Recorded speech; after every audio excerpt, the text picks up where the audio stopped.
Podcast Science. Capturer le carbone, une course contre la montre.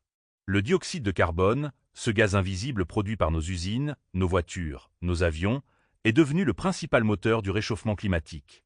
Chaque année, l'humanité émet plus de 36 milliards de tonnes de CO dans l'atmosphère. Les forêts et les océans en absorbent une partie, mais pas assez. Alors, que faire du reste?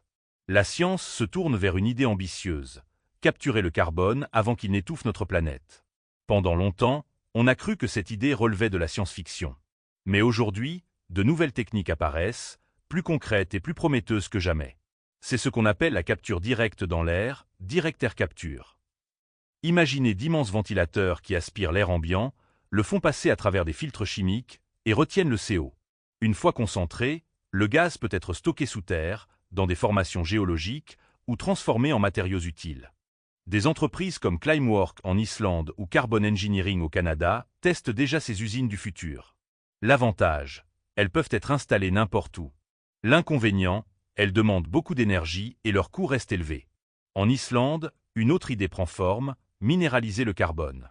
On injecte du CO dissous dans de l'eau profonde, dans des roches volcaniques riches en basalte. Résultat, en quelques années, le gaz se transforme en carbonate solide, piégé pour des milliers d'années. C'est comme transformer la pollution en pierre, un coffre-fort minéral. La capture du carbone ne passe pas seulement par la technologie. L'agriculture régénératrice et certaines pratiques comme l'ajout de biochar, charbon végétal obtenu par pyrolyse, permettent de stocker durablement du carbone dans les sols. Ces méthodes allient biodiversité, fertilité et climat, transformant les champs en puits de carbone vivants. Les scientifiques testent aussi des approches marines.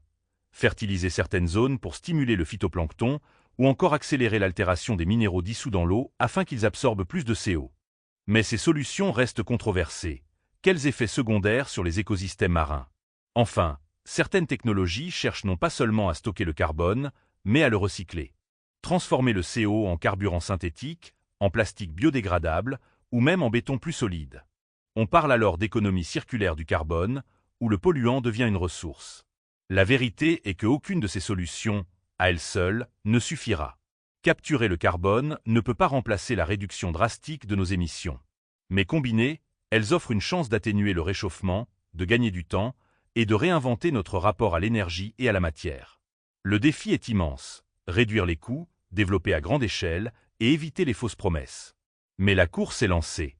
Dans les laboratoires, dans les usines expérimentales, dans les champs et même sous les océans, l'humanité teste des moyens de reprendre le contrôle sur son climat. Alors, la prochaine fois que vous verrez une cheminée d'usine cracher de la fumée, imaginez un futur où cette fumée ne monte plus au ciel, mais retourne dans la terre, transformée, neutralisée, piégée pour de bon. Abonnez-vous à la chaîne pour ne rien manquer et partagez, cela nous aide beaucoup.